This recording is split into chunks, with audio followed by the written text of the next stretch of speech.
Hi guys, Gerusek here and welcome back to the channel. So in this video I will create an expert advisor that will be based on the stochastic indicator and the moving average indicator. So let's check it out. Now I will explain how I will use these indicators when opening positions, and then we can get to the coding part of this video. So I will be using the moving average to get the overall trend of the market. When the price is moving above the moving average, I will consider it as an uptrend, and when the price is moving below the moving average, I will consider it as a downtrend. I will then use the stochastic indicator to get entries and to trade with the trend. So for example, for a buy positions, so now I will show you a setup for a buy position right here. So as you can see, the price is moving above the moving average. Therefore, we are in an uptrend and we are looking for buy positions. Buy position will be opened when the stochastic indicator does a pullback like this. So I will wait for the stochastic indicator to go below level of 20 and then above that level, and when this happens I will open a buy position. For sell position it's the same thing, just opposite. So the first step is to wait for the price to be below the moving average and then wait for the stochastic to go above level of 80 and then below. So this for example happens at this point right here, so I would open a sell position on this candlestick. So yeah, that's how I intend to trade these indicators. So let's continue. Now that we know how the strategy works, let's take a look at how to code it into an expert advisor. So as you can see, I am in my MQL5 IDE and I have created a new expert advisor file called MA Stochastic EA. So when you create a new expert advisor file, it will look like this. There will be a few empty functions. You will have on init function, on deinit function, and on tick function. And for this EA, we won't be working with on the init function, so we can go and delete it.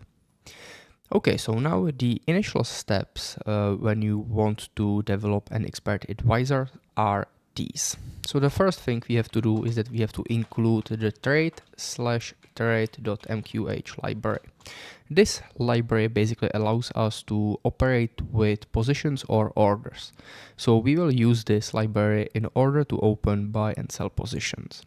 So now that we included the library, we have to create an instance of this library. So let's do this. So ctrade, and let's call the object trade. Perfect.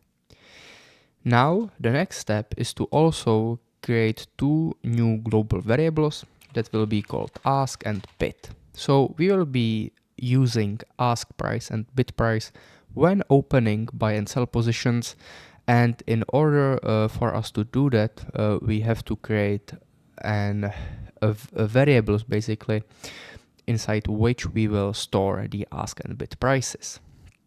So now let's take a look at the inputs menu.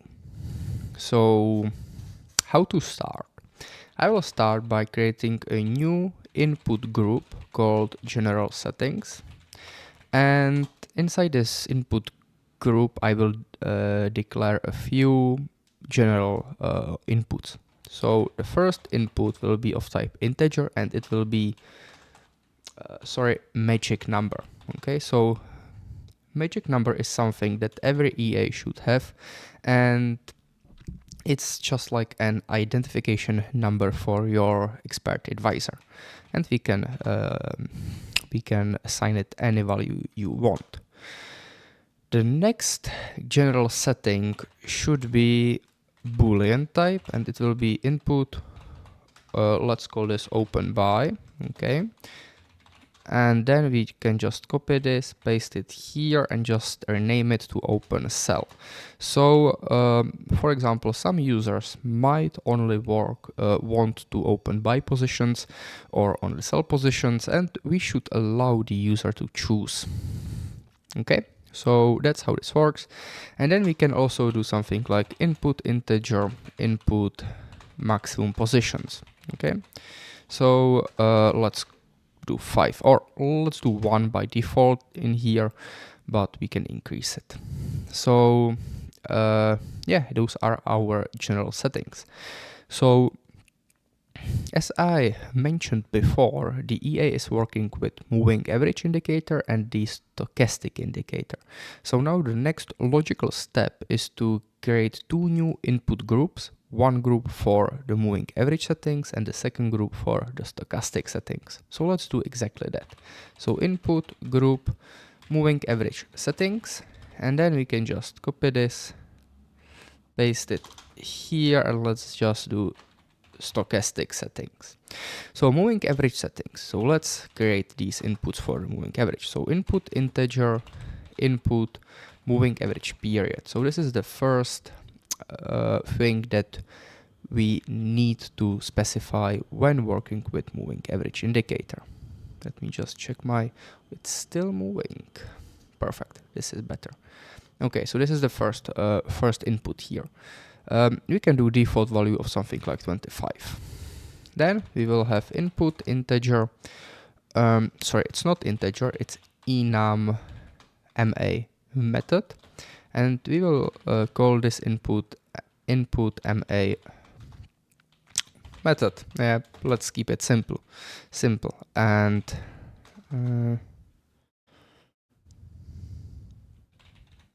now I'm not sure how to assign it. It's not method, it's mode. Yeah, mode EMA.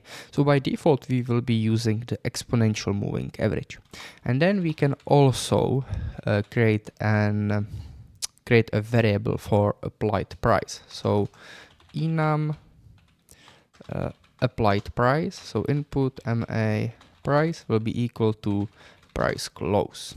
Okay, perfect. So what to do next?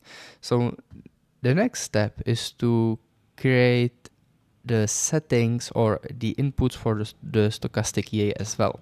So let's do that. So input integer, and now, sorry, but I don't remember the inputs for the stochastic indicator, so let me just deploy it here and let's check it. So we have K period, D period, slowing period. We also have the method and the price field, but we won't worry about those. We will only create input variables for the K, D, and slowing. Okay, so it's 533. Okay, so input integer. So input K period is 5. Then we can just copy, paste it here. So this is D period, which is equal to 3. This is also 3, and this will be slowing period. Perfect. So this is everything we need for now. Of course, later in this tutorial we will add some groups, for example for target. So we need to create inputs for take profit, stop loss, volume, and stuff like this, but we won't worry about that for now. So let's start. So the first function we have to pay attention to is the onInit function. The first thing we will do on init function is that we will set the magic number for our expert advisor. So in here we declared, or we created the input for the magic number, and now we have to set the magic number for our EA. And it's done like this. So we use our trait object, and then we just type set expert magic number, and we can use our input magic number variable right here. Perfect. The next thing is that we will be working with the moving average indicator and the stochastic indicator. So far we only declared the inputs for these indicators. The next step is to create handles for these indicators, and we will use these handles to basically load the built-in indicators, so moving average and stochastic, into those handles, and then we can use the handles when accessing the indicators values. So let's do that. So integer moving average handle, okay, and stochastic handle. they have to be global variables because we will be using them on init function and also on tick function. So let's do this. So MA handle will be equal to IMA for the current symbol, current period. Moving average period will be equal to input MA period. Shift is 0. So now the mode of the moving average will be equal to input moving average method, and also applied price will be equal to input MA price. So that's for our moving average. Now let's do the stochastic as well. So stochastic handle will be equal to I.stochastic, sorry, not dot I stochastics, for the current symbol, current period, and now K period will be equal to input K period, D period will be equal to input D period, and slowing will be equal to input slowing period. And we also have to specify the mode. We will use simple moving average and low to high. If you want, you can make these as an inputs as well, but I will not. So yeah, perfect. I think this is everything we need to do on init function for now. So now we can move on to the onTick function. So onTick function, we will start with some basic stuff that we need to take care of, and I will take care of at the start of this function so I don't forget it later. So the first thing I will do is that I will get the most recent ask and bid price. So I will do it like this. So symbol info double for the current symbol, and I will access the symbol ask price, and then the same thing for the bid price. So symbol info double, symbol, and symbol bid price right here. After that, I will create two arrays. Okay, so when I will be working, or when I will be working with the indicators, I will have to store their values somewhere. Okay, so that's why I will create these arrays, because they will be the storage basically for the indicator values. So let's do this. So double MA array and stochastic array. Yep, so that's how this goes.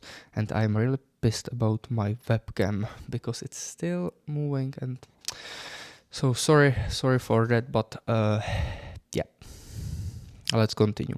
Hopefully I will try to find a way how to make it more stable so it doesn't shift all the time to one side, but not sure how will I do it. But let's continue. Yeah, let's continue. So yeah, so now we have our arrays for the indicators. The next step is that I will create this bars variable, and it will be a simple variable which will contain basically the number of the current, or the number of the current bar basically. Yeah, so if you look at the chart, let's say that this is bar 1, bar 2, bar 3, bar 4, bar 5, bar 6, and so on. And by using this function, we can basically get the value of the current bar. Yeah, so it doesn't work exactly like this, but yeah, it doesn't matter. And then we will do static integer last bar, which will be equal to 0. So if you have seen any of my prior videos, I'm sure that you know this trick. Let's say I am doing this for the parts of the code that I only need to execute once per new bar. Yeah, so when I'm, for example, working with indicators, I don't want to get their values on every tick because it's useless. I want to confirm my signals. That's why I only work with them once per every new bar. So this will basically make your code faster. Yeah, or EA faster. So now I will do, so if last bar is not equal to bars, I will firstly assign, or I will update the value of the last bar, and then I will use this copy buffer function, which is used when retrieving the indicator values. So now the first argument here is indicator handle. Let's start with the moving average. So I will input here the moving average handle then buffer number is 0, starting position is 1, and I only need one value because I only have to check basically whether the current price is above or below the moving average. So I don't have to check the crossover, I only have to check basically the value. Okay, so count is 1, and I will store this into moving average array right here. And then I can do the same thing, or I have to do the same thing for the stochastic indicator as well. So I will input here the stochastic handle and now the buffer number. So when we check the stochastic indicator or oscillator, you can see that here we can access two values basically. So we have this main line, that's the solid one, and then we have the signal line, that's the dotted one. And let me just open my data window here. Yeah, so you can see that I can either access stochastic or signal. When I hover over this, you can see that now the main value has a value of 75 and the signal has value of 61. So if I want to work with the main line, which is this one, I have to access the buffer at position 0, and if I want to work with the signal line, I have to access the buffer at position 1. And since I want to be working with the main line, what I will do here is that I will keep this as 0. So then this is the shift, which is 1, and in this case I will need two values, yeah, because I have to basically check the crossover for the stochastic. Perfect. So the next step here will be to generate the entry signal. Okay, so what I will do is that I will create one more variable which will be called price, yeah, and it will be equal to I close symbol period and 1. So now by this I am getting the most recent closing price basically, and it should be 0 right here, yeah, or sorry, let's do 1. So I am getting the closing price for the prior candlestick. And now I can do these boolean variables. So I will create the first boolean variable that will be called buy signal. And here I will check this. So if price is higher than moving average array at position 0, meaning the price is above the moving average, therefore we are in an uptrend, and stochastic array at position 1 is above 20 and stochastic array at position 0 is below 20, meaning there was a crossover of the stochastic, yeah. So if all of these conditions are true, this value or this variable right here will have value of true, yeah. So this will be true if all of these conditions are met. Otherwise it will be false. And now I can just like take this, paste it here, rename this to sell signal, and I can just change a few things here, and I will have my sell signal generating variable basically. Yeah, so now I will just replace these levels. So 80, and this will be higher than. Perfect. So let's continue. So now I can or I have to do this if else statement. So if buy signal is true, meaning all of my conditions for opening a buy positions were met, and positions total is lower than input max positions, so I am not opening too many positions basically, and input open buy is equal to true, therefore the user wants to open buy positions, I will open a buy position right here. So open buy. I will copy this, paste it here, and just replace a few things. So now I will take the sell signal, and basically the rest stays the same, and I will just use different open Boolean variable right here. Yeah, so that's that. And open cell. Okay, so let's do that. Now, before I can open these positions, I have to know what take profit and stop loss should I use, okay? Because if you remember, at the start of this coding part, I said that later in the tutorial, I will go back to the inputs and I will create a new group for the targets and volume. So let's do that now. So input group, and let's call this target settings, okay? And I will do everything inside this group right now. So input double input lots will be equal to 0.1, then input double input take profit points will be equal to 400, and input double input stop loss points will be equal to 400 as well. Yeah.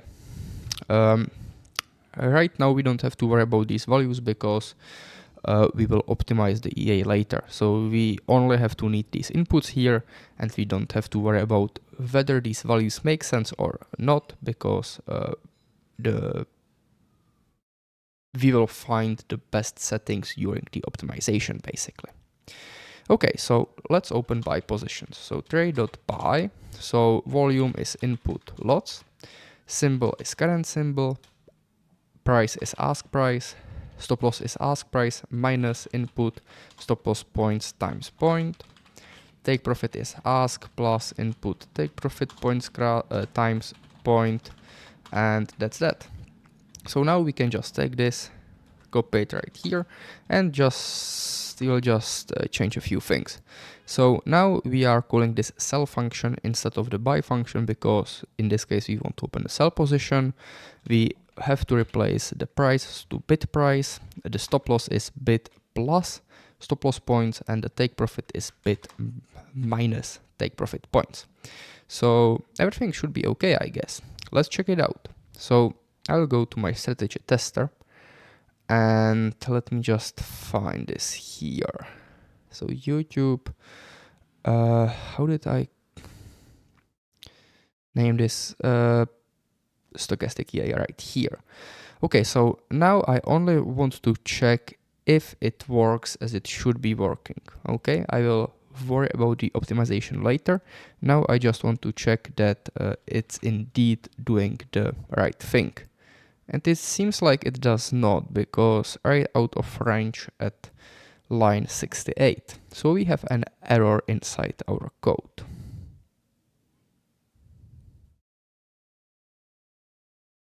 Oh, yes. Oh, yes, I forgot. So here you can see that when I was working with the copy buffer functions, I used the moving average array 2 times. This is a mistake. I should have used stochastic array right here. And now it should work fine. So let's check it out. Okay, it seems like it's opening some position. So let's just zoom in. Let's expand the chart. Let's slow this down and let's check this. So now we are opening buy position at this point. So let's check the conditions. So the price, the previous price was above the moving average. Therefore, we were in an uptrend. And right here, you can see that the stochastic did indeed go above this level right here. So I hope you can see it. There's my webcam, so now you can see it. So we did meet all of our basically rules for opening buy positions. So this is indeed correct. So now we open another buy position. So the price is above the moving average. Therefore, we are in an uptrend, and there was a pullback right here, which is correct. Perfect. So this seems pretty good. Let's just wait for sell position, which happens right here. So let's check it. So the price is below the moving average, and there was a pullback here. So this is also correct. So this looks really good. Okay, so I guess the EA is working as it should be working, and now the next logical step is to check how this EA can be optimized so the performance goes up. So let's check it. Now that our EA is finished, we have to optimize it. So as you can see, I'm in my MT5 strategy tester. I have selected my EA and now it's time to continue.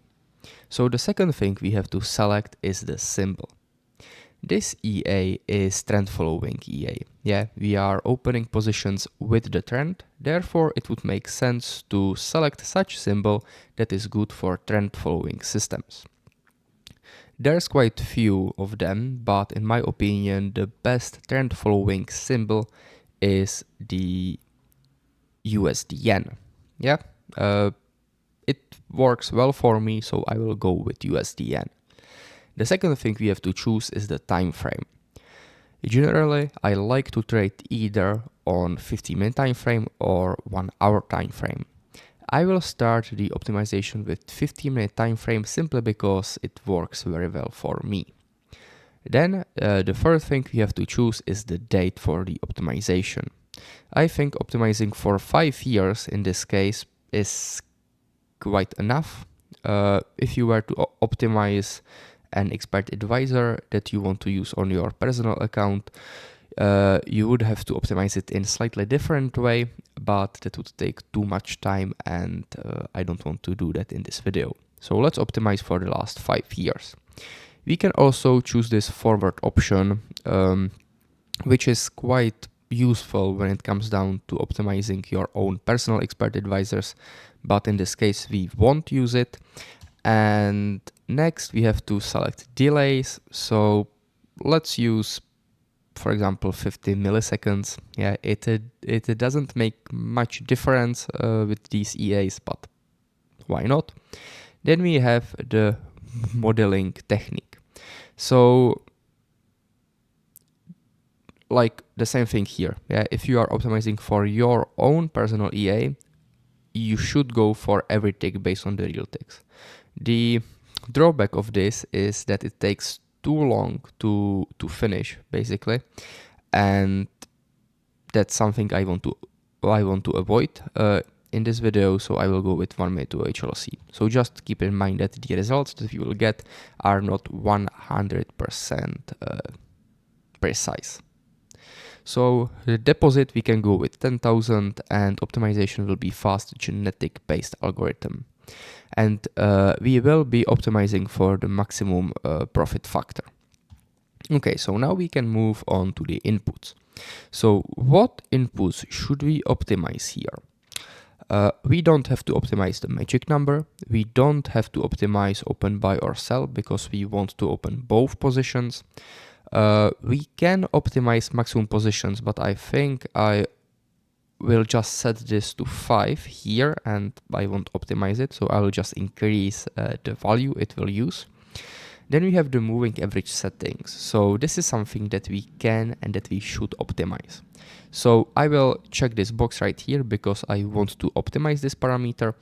And now I will select the start, step and stop values.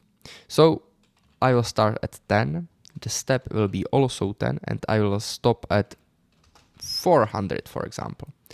It will be quite a few steps, but since I won't be optimizing for a lot of parameters here, I think it will be okay. I can also optimize the type of the moving average, but I will keep it exponential, and I can also optimize for the price, but I will keep the closing price right here. So then we have stochastic settings. In here I will optimize all 3 of these. So for K period we will start at 3, we will increase by 3 and we will go to, for example, 25. D period 3, 3 and, or do you know what, we will start at 3, increase by 5 and we will go to 50 and we will do the same thing for this one as well. And for the slowing period, let's do the same thing. Yeah, I think we can keep it very simple. And then we can also optimize the targets. So lot sizing, that's not something you want to optimize because it just doesn't make sense. It will just only like scale your profits, but it won't change the results basically. On the other hand, take profit points and stop loss points is something you have to optimize. So I will check these boxes and let's start. So I want to use this, or the minimum value for take profit points and stop loss points will be 200 points, which might be quite a lot, but yeah, that's what I will do. Step will be 50 points and I will go all the way to 1000 points for both of these. So now the optimization is ready to be started. So I will click on the start button and it starts. So let's just wait for a second and let's see what we can get out of this. So here are the optimization results and we can sort them either by the highest profit factor or, for example, by the highest profit. I like to sort the results by the highest profit and then look for some results that have a good profit and also nice profit factor with a good number of positions. So that's generally my approach. So far it seems like that this EA isn't that good, to be honest with you. Like, you can see it for yourself. This doesn't work really well. I think I will stop this and we will try something else. So USDN, it doesn't seem like a good symbol. We can try for 1 hour because like the difference between optimization on 1 hour and 15 minutes is that on 1 hour or on higher time frames, generally the noise is much lower. Yeah, so you get more entries, but they are more precise. Whether you should use 50 minutes or 1 hour, like there's no general rule for that. But if 50 minutes don't work, 1 hour might. And now I've sorted these results by the highest profit, and as you can see, this looks much nicer. Yeah, this is much more better than the 50-minute time frame. So I can stop this because we are no longer getting any useful results, and we can check what we have here. So the most profitable setting is this one. This setting uses moving average period of 290, K period 38, D period 33, and slowing period of 3, take profit points 500 and stop loss points 650. So we can highlight it by clicking on this row and then perform a single test. So this is how it looks like. Well,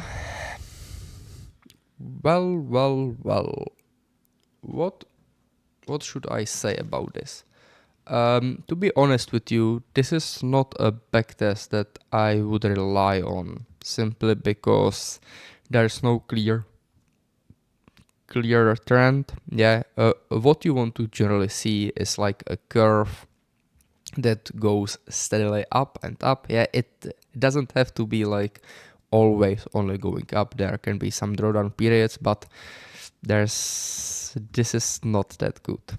If we check the backtesting report, we can see that we win 62% of all positions, which is quite nice. The average profit rate and average losing rate, they are fairly similar. They are not the same, that's for sure, but it's a good risk-reward ratio, basically. Profit factor is quite nice. Drawdown is pretty low, but when we are optimizing with static lots, you can't pay attention to the drawdown because the drawdown can be always changed by changing the lot size or using the dynamic lot size, basically. Yeah, so that's why drawdown metric is not useful when you are optimizing with static lots. Let's try something different here. Let's, for example, try for Euro USD. So Euro USD shouldn't be a symbol that tends to stay in long-term trends, basically. Yeah, it's more like mean reverting, but sometimes sometimes also trending strategies can work on mean reverting symbols. It's not very often, but sometimes it can. From what we see so far, it seems like it doesn't work on them, so we can stop it right now, and we can try, for example, GBP/USD. Yeah, so let's try GBP/USD, and after that I will also optimize this on gold to see if it can perform well on that. But GBP/USD looks pretty nice. Yeah, so GBP/USD might be the symbol that is good for this strategy. Yeah. So the same thing here, I sorted by the highest profit, and it seems like these results are pretty great. So let's stop it right now and let's check this. So this is the setting with the highest profit. I will select it or highlight it, and I will perform a single test. This is quite nice. Yeah, this is quite nice. Nice. This is quite nice. And GBP/USD might be a good symbol for this EA. As I said, the last backtest I will do is on gold. So select gold and click on start. Let's see. So sort by the highest profit. Well, it's also pretty good, to be honest. Like, this is not bad. What we also have to include here is that the best settings, or the settings with the highest profit, have a very low number of positions. So for example, in here we have this great result. Yeah, it obviously can make some money, but if you check this, it only opened 92 positions over the last 5 years, which is nothing. So we have to search for another one. To be honest, I like this one because it has nice profit factor, nice profit, and also quite high number of positions. So I will select it and perform a single test. It's not bad, but I liked the GBP/USD one better. So yeah, that's it. That's the optimization. What do I think about this EA's strategy overall? Well, I think with adding a few extra features, for example, time filter, day filter, break even, time stop loss, trailing stop, dynamic lot sizing, drawdown filter, and stuff like this, it could perform well. This is the backtest for GBP/USD once again, and we can see that like something like this is not bad. Yeah, this is a good curve. So that's it from me. I want to thank you for your attention and for your time, and I will see you in the next tutorial. Bye.